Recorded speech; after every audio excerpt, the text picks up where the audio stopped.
자, 마지막이네요. 자, 물질의 이중성 한번 살펴보도록 합시다. 물질의 이중성. 빛의 이중성이 이제 발표가 되고 광양자설이 발표가 되고 그 뒤에 이 드브로이라는 양반이 오스트리아 사람인데, 그러면 빛이 파동이었는데 파동인 빛이 입자적 성질을 갖고 있더라. 그렇다면 전자 같은 입자도 파동의 성질을 갖고 있지 않을까라고 이제 생각을 했습니다. 자, 그래서 광양자설에서 나온 거죠. 광양자설에서 나온 광자의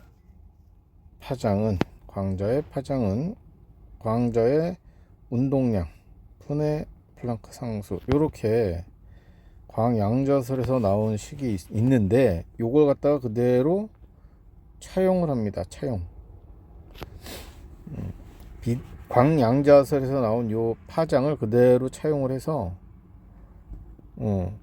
물질의 파장은 요 P 운동량, 요건 광자의 운동량인데 이거를 물질의 운동량 MV로 바꿔요. 대체해서 그냥 넣어요.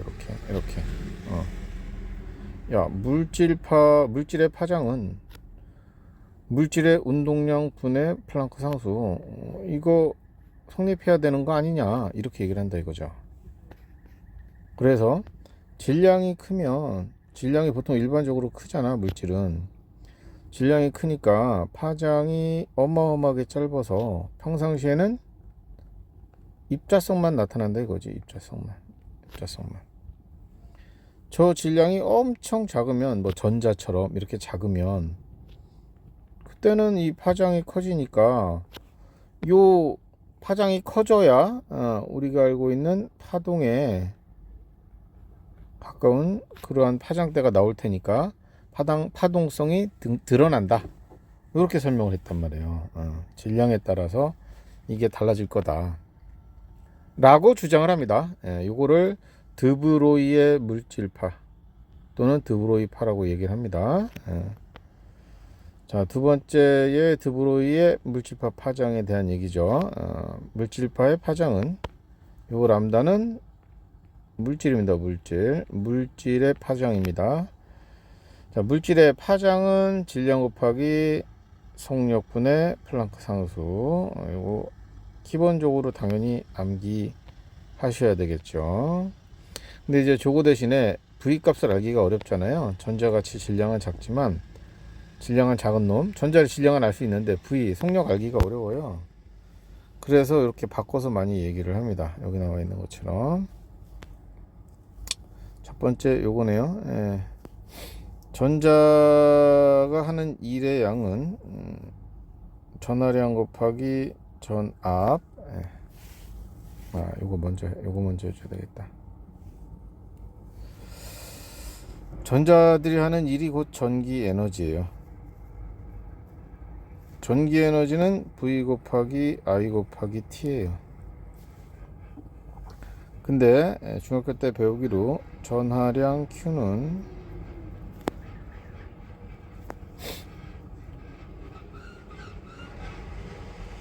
I 곱하기 T라는 걸 배우실 거예요.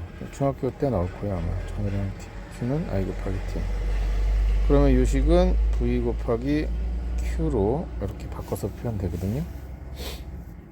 근데 전자의 경우에는 전자의 전하량은 2라고 표시합니다. 전하량은 2로 표시하죠. 따라서 전자가 하는 일의 양은 전하량 2 곱하기 V, 전압 V로 표시할 수가 있어요. 요만큼 에너지를 갖는다는 얘기예요. 그 에너지가 전자가 갖는 운동 에너지로 표현할 수도 있고요. 다 같은 뜻이거든요. 전자의 운동 에너지 2분의 1의 mv 제곱, 이렇게 표현할 수가 있다. 이런 과정을 통해서 이게 나온 거예요.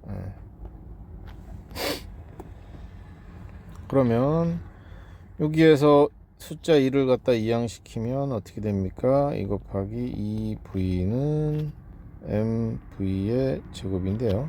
양변에 또 m을 곱해요. m 곱하면 여기에 제곱이 되겠죠. 그래서 요거 제곱 지우고 루트 씌운 거예요. 그러면 이제 식이 어떻게 됩니까?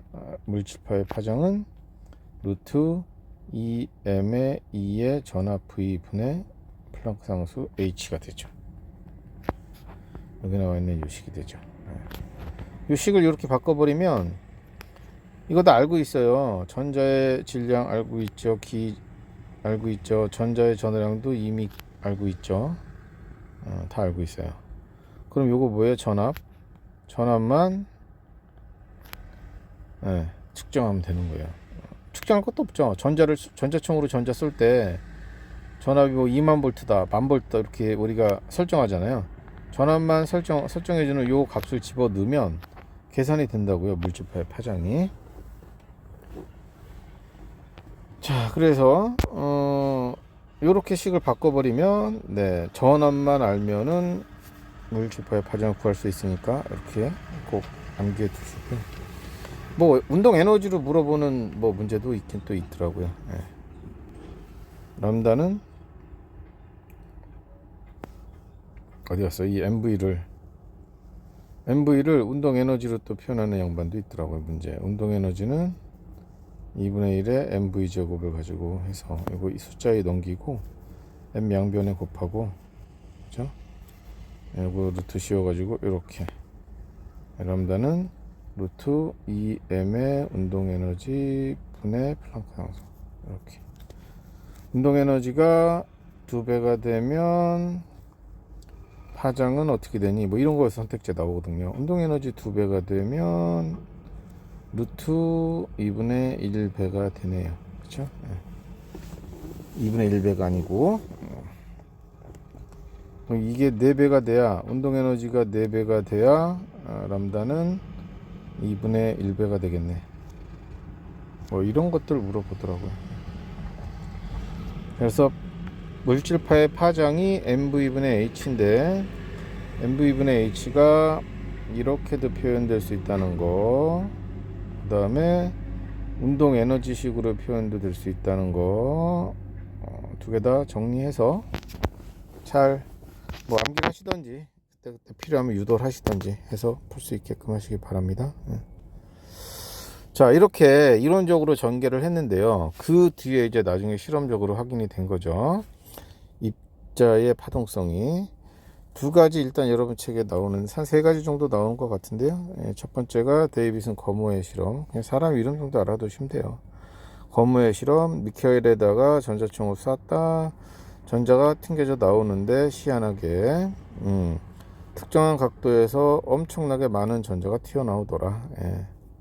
그래서 튀어나오는 전자들의 양을 표시한 건가 보죠. 50도 각도에서 많이 튀어나오더라. 50도 각도로 전자가 파동처럼 회절해서 특정한 각도에서 뭐가 일어났다, 보강간섭이 일어났다라고 해석을 했어요.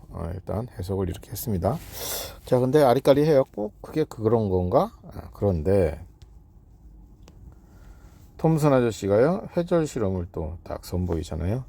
X선은 전자기 파니까요. 구멍을 통해서 회절이 일어나요. 그래서 이렇게 회절 무늬를 만들어 내거든요. X선은 파동이니까. 근데 이 전자는 입자잖아요. 근데 입자인 전자도 똑같은 무늬를 만들어냅니다. 입자인 전자도 똑같은 무늬를 만들어내요. 어라? 전자가 파동의 성질을 가짐을 확인하였다.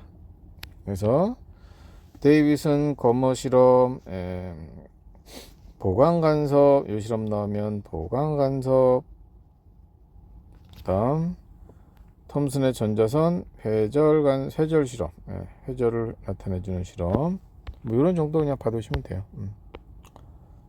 여기서 좀 명확해진 거죠. 그 다음에 하나 더 하면 이중슬릿 실험.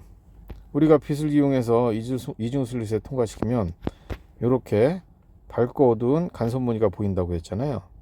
그런데 전자총으로 쏴도 입자라고 생각한 전자를 가지고 쏘는데 얘도 똑같은 무늬를 만들어내요. 입자만 가지고 쐈다. 그러면은 입자가 부딪혀서 보면 꺾이긴 하는데 굳이 나처럼 이런 간섭 무늬를 똑같이 만들 이유는 없거든요. 전자총으로 쐈는데 이런 무늬가 만들어졌다. 이거 파동의 성질을 가지고 있다는 그런 결론이 나오죠. 자, 그래서 세 가지예요. 전자를 이용한 이중 슬릿 실험, 그 다음 톰슨 아저씨의 전자선 회절 실험, 그 다음 데이빗은 거머의 실험, 처음으로 행해졌던 거, 니켈에서 튀어나오는 특정한 각도에서 튀어나오는 전자수, 요 해석을 회절하고 특정 각도에서 보강이 일어났다, 이렇게 해석을 했다는 거. 그런 정도가 문제 나오지 않을까 싶습니다. 그래서 어쨌든 물질도 이중성을 가지고 있다. 빛과 마추로 빛처럼 입자성, 파동성 모두 가지고 있는데 둘 중에 마찬가지로 하나만 관측이 된다. 일상생활에서는 기본적으로 물질들이 질량이 크기 때문에 파동성을 관측하기가 어렵고요. 그 얘기고요.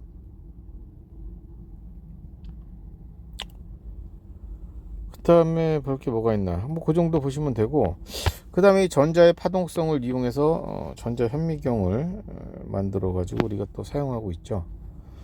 광학 현미경 가지고 관측하기 어려운 훨씬 작은 영역, 전자 현미경으로 봅니다. 자, 기본적으로 광학 기기에서 망원경도 마찬가지예요. 천차 망원경도 분해능이라는 값이 있는데, 이 항목은 두 점을 구별해서 볼 수 있는 능력이에요. 하늘에 있는 천체도 마찬가지죠. 이렇게 밝은 무늬가 이렇게 보이는데, 밝게 보이는데, 분해능이 굉장히 뛰어난 걸로 보면 동일한 배율에서 이게 하나가 아니고 이렇게 있는 놈이더라, 이렇게 이제 밝게 빛나는데, 이런 식으로 구별을 할 수가 있거든요. 자, 그래서 가까이 붙어 있는 두 점을 구별해서 볼 수 있는 능력인데, 정밀하게 볼 수 있는 능력이겠죠. 자, 이 분해능은 파장이 짧을수록 우수하다. 이거 체크. 파장이 짧을수록 우수하다. 분해능은 비례한다. 구경, 분해, 파장, 이렇게. 분해능은, 그러니까 파장이 짧을수록 분해능이라는 숫자가 작아집니다. 그쵸? 자, 분해능의 숫자가 작다는 게 우수한 거예요. 예. 분해능의 수치가 작은 게 우리는 우수하다고 얘기합니다. 그 작은 영역까지 구별해서 볼 수 있다, 이런 의미입니다. 자, 일반적인 광학 현미경의 분해능은 0.2 마이크로미터까지, 0.2 10의 마이너스 6승미터, 요 범위까지 구별해서 볼 수 있답니다. 이거보다 더 작은 바이러스 같은 미생물은 관찰하기가 어렵습니다. 구별이 잘 안 돼요. 정밀하게 보기가 어렵답니다. 그래서 더 작은 걸 보기 위해서 빛 대신 전자를 이용하자. 왜? 빛보다 전자의 파장이 짧거든요. 전자의 물질파, 전자의 물질파의 파장이 빛의 파장보다 작습니다. 여기 있네. 전자의 물질파 파장이 가시광선의 수천분의 1 정도로 짧기 때문에, 파장이 짧아서 분해능이 우수합니다. 전자를 가지고 그래서 물질에 투사해서 우리가 물질을 파악해 보자라는 개념이에요. 배율도 훨씬 크게 확대할 수 있답니다. 전자 같은 경우는 빛이 아니니까요. 빛이 아니니까 렌즈 통과가 안 되잖아요. 그러다 보니까 이렇게 자기 렌즈를 이용합니다. 경로를 쉬게 만들기 위해서 자기 렌즈 이용하시고요.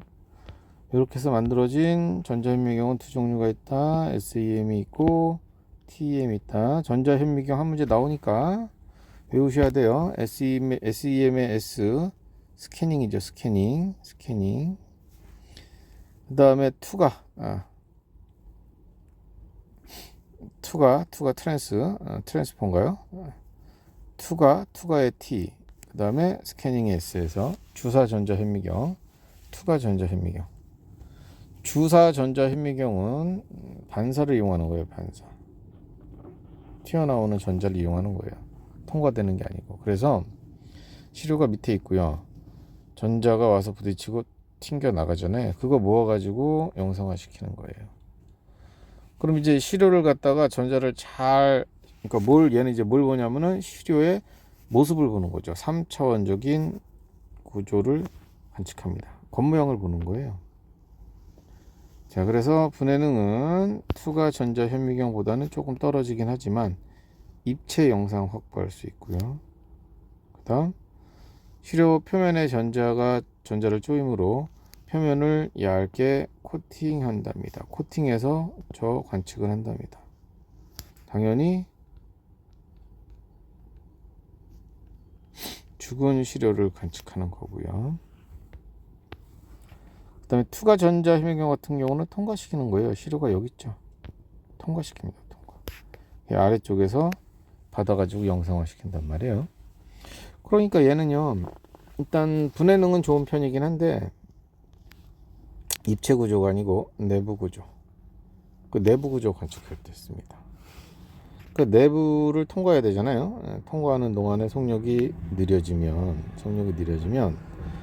파장이 커지잖아요. 파장이 커지면 당연히 분해능이 떨어지죠. 제대로 구별이 안 돼요. 그래서 어떻게 해야 돼요? 시료를 최대한 얇게 썰어야 됩니다. 얇게 슬라이스 내서 관측을 합니다. 당연히 죽은 시료 보는 거죠.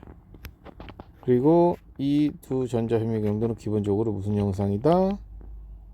네, 흑백 영상을 우리가 봅니다. 물론 지금은 기술이 관측돼서 흑백 영상 위에 또 씌워가지고 칼라화 시켜서 뭐 볼 수 있는지 뭐 좋은 건 그럴 수도 있겠죠. 기본적인 건 처음 영상은 흑백 영상이에요. 그 다음에 광학 현미경 같은 경우는 뭐 아시다시피 살아있는 시료를 볼 수가 있고요. 컬러로 볼 수가 있는 거죠. 이 정도까지입니다. 자, 여기까지 해서 쭉 한번 훑어보시고요. 뒤에 문제 또 싹 풀어보도록 합시다. 고생하셨습니다.